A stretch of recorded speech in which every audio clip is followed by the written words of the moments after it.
আহি পালোঁ কাকচাং। ভাল পাওঁ মই আপ্ৰাচাম। যদি পাং এক বটল 11 নম্বৰ হ'ল নে 12 নম্বৰ মই পাহৰি গ'লোঁ গাইজ। আৰু এতিয়া এইখনে মানে জেগাত ডাইৰেক্ট লৈ যাব। তো হেল্ল' গাইজ, মই আছোঁ এতিয়া বৰ্তমান কাকচাং ওপৰত গেটত দেখিছে চান্দুবি যোৱা গেটত। আৰু এতিয়া 4টা বাজিল মৰ্ণিং, মানে 4টা বাজিল আৰু এজনক ৰখি আছোঁ, আহি পোৱা নাই সি। আৰু আমি 4জনমান আছোঁ। এতিয়া যাওঁ, ক'ত যাওঁ আপোনালোকক দেখাম, কিন্তু ঠাইখিনি এতিয়া যাইহে আছোঁ বৰ্তমান। আৰু আছে মোৰ লগত, পিছত আছে আৰু 2-3জন। আৰু 4:12 হ'ল এতিয়া বৰ্তমান গাইজ। এতিয়া যাই আছোঁ আমি, আৰু বাকী কেইজন আছে। এই হাৰামি এতিয়া বৈজ্যতকেইটা যাই আছোঁ এতিয়া বৰ্তমান। ক'ত যাম আমি নিজে নাজানো, জাগা চাম আৰু আপোনালোককো দেখাম। আৰু কিবা কবি নেকি? দোকানৰ মামলা হয়। আৰু এটা কথা আপোনালোকক ক'বই পাহৰি আছোঁ, মানে কি তোক মানে বহুত দিনৰ মূৰত ভিডিঅ' বনাইছোঁ আৰু জাষ্ট বিচনাৰ পৰা উঠি আহিছোঁ। তো অলপমান মানে টোপনি নিচাবোৰ ভালকৈ ফটাই নাই, সেইকাৰণে ক'ব পৰা নাই ভালদৰে কথাবিলাক, ষ্টাৰ্টিং কৰিব পৰা নাই ভিডিঅ'টো। তো বেয়া নাপাব না, কি কোৱা গাইছ?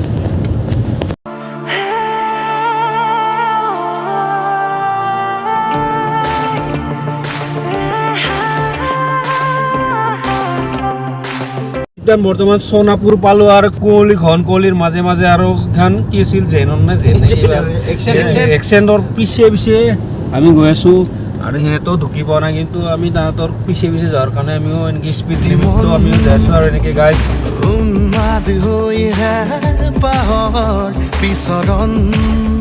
গানৰে গুঞ্জন আলোড়ন বুকুতে বাজি থকা জীৱন ৰ'দৰে ৰং সাঁতুৰি পাৰি হ'বলে যে মন যাত্ৰা হেঁপাহিছিলা সাগৰ সমান যাত্ৰা অকমানি পৃথিৱীৰ অকমান যাত্ৰা শিখৰৰে হেঁপাহি। তো আমি কাজিৰঙা ৰাষ্ট্ৰীয় উদ্যান পালোঁ বৰ্তমান ইভিনিং টাইমত। টাইমটো 8:28 আৰু এতিয়া গৈ আছোঁ আমি। আৰু ইয়াৰ আগত যাম আৰু যাই পিনে আপোনালোকক দেখাই আছোঁ। তো ভিডিঅ'টো শেষলৈকে চাই থাকোঁ। আৰু সেইকাৰণে এতিয়া আমি ড্ৰাইভ শ্ল' কৰি যাব লগা হৈছে। 40 কিলোমিটাৰ মানে স্পীডত যাই আছোঁ। আৰু এতিয়া আপুনি চাওক, এপত দেখিছে এইবিলাক পূৰা গ্ৰীণ হৈ আছে। উপায় কি হেডশ্বট দিব হ'লে নেকি? এই চাওক, মানে মিনিষ্টাৰৰ গাড়ীও মানে স্পীড লিমিটটো মানে হেৰি কৰি আছে, কনচিডাৰ নাই কোনো। এই স্লো ড্রাইভ এই সব नहीं चलेगा, इधर नहीं चलेगा। गुरु হরিনা বলে বললাম কিবা নাম দিতো হালদিবাৰী মাই গোখানি মালো থান। সঁচাকৈ মানে এই মন্দিৰটো দেখা পাই, মানে এই থানখন বুঢ়ীমাই থানখন দেখা পাই বহুত আনন্দিত মই। আৰু মানে ইয়াত দৰ্শনাৰ্থী নহ'লোঁ আজি, তো অলপ জলবাজি আছিলোঁ তো। আৰু মই আগতে মোবাইল আৰু টিভিতহে দেখিছিলোঁ মানে এইটো মন্দিৰৰ কথা, ইয়াৰ কাহিনী আৰু অস্তিত্ব, ইয়াৰ এইবিলাকৰ কথা মানে। আৰু মাহিত্যও থকা মন্দিৰ হয়তো। আৰু যাই থাকোঁতে মানে চাহপাত বাগানত একবাৰ ৰখিলোঁ। আৰু আমাৰ তাতে বাগান বৰদুৱাৰৰ চাহপাত বাগানতকৈ ইয়াতে আৰু বেছি ডাঙৰ না, আমাৰ তাতে সেইখন সৰু হয়। আৰু ইয়াতে মেথনি বুলি কোৱা চাহপাত বাগানত সোমাইছোঁ মই। আৰু এইখন হ'ল গোলাঘাটৰ আটাইতকৈ ডাঙৰ চাহপাত বাগান। আৰু অলপ আমি আগত অলপ পাৰ হৈ আহিলোঁ, তাতে অলপ গাড়ী ৰখাব অলপমান প্ৰব্লেম আছিল। ইয়াতে অলপ ভাল লাগিল, ইয়াতে ৰখাই দিলোঁ। চাওক মজা, ভাল লাগিছেনে? ক'ব আৰু গাইজ কেনেকুৱা লাগিছে।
আৰু ইয়াতে লিখা আছে ৱেলকাম টু খাইপলং মানে কাৰ্বি আংলং ডিষ্ট্ৰিক্ট গাইজ আমি এতিয়া কাৰ্বি আংলং এই গেটৰ পৰা ভিতৰত সোমালোঁ মানে এণ্ট্ৰি কৰিলোঁ এতিয়া কাৰ্বি আংলং আৰু গাইজ ফাইনেলি মানে আহি পালোঁ মানে এইখিনি আৰু এতিয়া গেট পাছ মানে ল'ব লাগিব আমি আৰু ইয়াতে কিবা লিখা আছে 2 হুইলাৰ 30 টকা 3 হুইলাৰ 50 4 হুইলাৰ 100 টকা 4 হুইলাৰ 120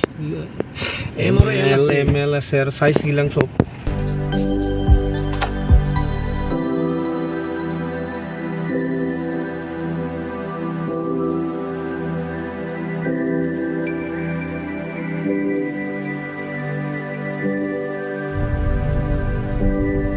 আৰু আমি তাৰ মানে এইফালে যাব লাগিব তলে দি আৰু আমাৰ যদি খোজকাঢ়ি যাব মাত্ৰ কৰি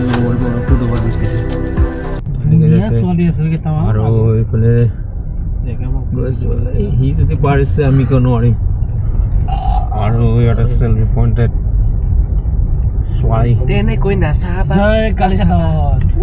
কালিচাদন দেখিছো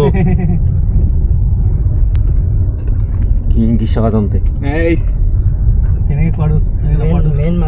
আৰু ইয়াতে পাৰ হৈ থাকিব লাগিব এনেকে মাজে মাজে অফৰোডিঙৰ ৰাস্তা মোৰ কেমেৰাৰ কেপশ্যনত ভাল ঠগো আপি পোৱাই নাই ভিউৱাৰ্ছ কেইটা ল'বৰ কাৰণে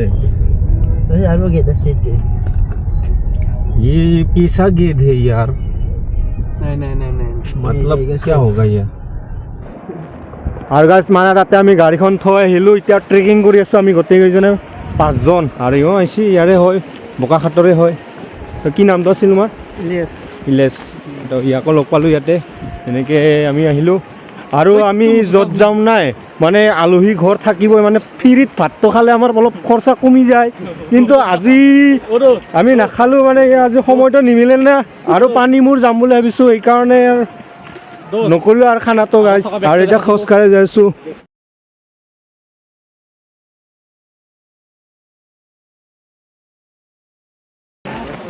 হিল চিৰিয়া তেনেকুৱাই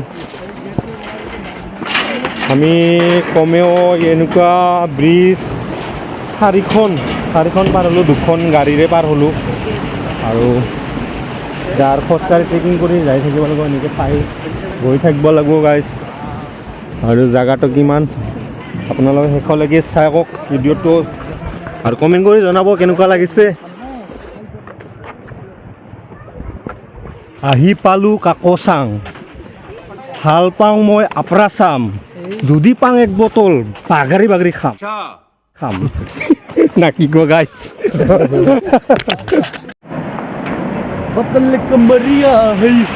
কপিৰাইট লাগিব কি গান কৰা আৰু এইখন 6 নম্বৰ ব্ৰিজ পাৰ হ'লোঁ আৰু গৈ আছোঁ হয়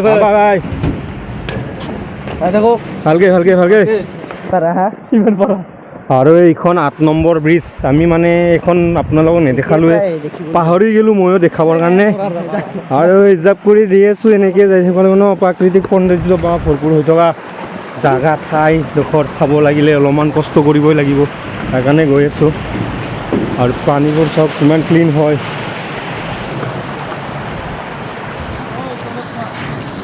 আৰু এইফালেদিতো বহুত দুৰ্বল অ' ভাই কোনোবা যদি খাই দিয়া আহেচোন ডাইৰেক্ট যাবই দেখোন ঐ দিগদাৰী আছে আৰু এইখন 10 নম্বৰ হিচাপ কৰোঁতে গোটেই গৈ পাম নে নাপাম গাইজ ক'ব নোৱাৰোঁ আৰু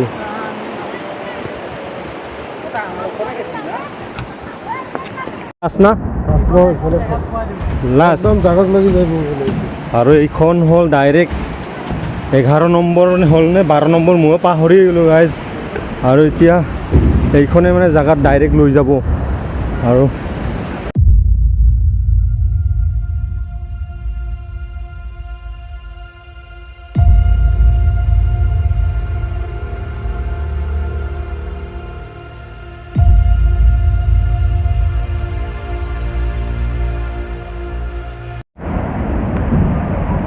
আৰু এইখন গাছ পুৰা লম্বা একদম দেখিছে তালৈকে চব কিমান দেখিছে তালৈকে মানে মানুহ গৈ আছে ইফালে তালৈকে যাব লাগিব খোজকাঢ়ি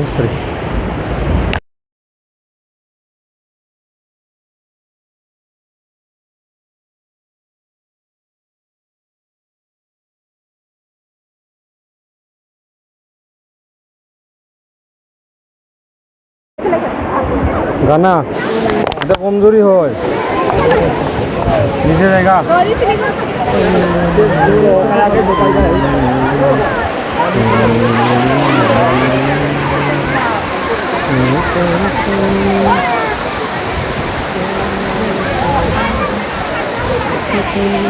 মই মানে গোলাঘাটত আহিছিলোঁ গোলাঘাট আৰু এইটো হ'ল বোকাখাটেদি সোমাই আহিব লাগে আৰু এইটো কি আছে কাকচাং ৱাটাৰফল আৰু ইয়াৰ পৰা দেখিব পাইছে আপোনালোকে আৰু এইফালেদি তলেদি এনেকৈ নামি যায় আৰু এইবিলাক টেক হয় বহুত ফুট হৈ কিনে নাযাওঁ মানুহবিলাকে জোতা খুলি খুলি যাই আছে মোক জোতা খুলিব মন নাই তো ইয়াৰ পৰা আপোনালোকক ড্ৰোন শ্বটেৰে মানে ড্ৰোনৰ সহায়েৰে আপোনালোকক দেখাম বুলি ভাবিছোঁ আৰু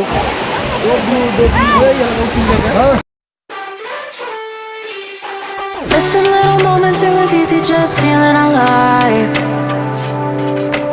2 a.m. wide awake, talking like we had the whole night. And I don't know if I said this right. No, I don't know how the days gone by. Missing little moments, it was easy just feeling alive. Every now and again, I trace my steps back to then.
আগৰ বুট তাতে এটা কি বুট তো guys কেনেকুৱা পালে এনে ড্ৰোনৰ সহায়েৰে আপোনালোকক দেখালোঁ আৰু ভিডিঅ'টো চাই ভাল লাগিল নে বেয়া লাগিল লাইক মাৰি দিব এটামান যদি বেয়া নাপায় আৰু যাব লাগিছিল আমি কাৰ্বি আংলং যাম বুলি ভাবিছিলোঁ কিন্তু আহিলোঁ কাকচাং গোলাঘাটতে হয় এইটো আৰু এনেকৈ আহিলোঁ গোলাঘাট বোকাখাট মেইন চাৰিআলি দি সোমাই আহিব লাগে ৰাইট টাৰ্ণ ল'ব লাগে এনেকৈ সোমালোঁ আৰু গ'লোঁ আৰু আজি জানুৱাৰী 2023 জানুৱাৰী 2 তাৰিখ তো মনবিলাকতো গোল-ঠুগো লাগি থাকে ন সৰু লাগি থাকে তাৰ কাৰণে আহিলোঁ আৰু আপোনালোককো অলপ দেখালোঁ তেনেকৈ ঠাইবিলাক তো আহিব পাৰে আপোনালোকেও কিন্তু আহিলেহে অলপ জানিব আৰু বুজি পাব কেনেকুৱা লাগে আহি আৰু প্ৰাকৃতিক সৌন্দৰ্যত মানে সোমাই থকা ঠাইবিলাক ভাল ঠাইবিলাক অলপমান সেই আৰু কষ্ট কৰিব লাগে আৰু আহোঁতে তো এনেকৈ আহিলোঁ ৰাতিপুৱা 4টা বজাতে আহিছিলোঁ এতিয়া আৰু বৰ্তমান আৰু উভতি এতিয়া আৰু আপোনালোকক ভিডিঅ'টোত ইয়াতে সমাপ্ত কৰিম বুলি ভাবিলোঁ তেতিয়াহ'লে নেক্সট ব্লগত লগ পাম না কি কোৱা গাইজ আছে এইবিলাক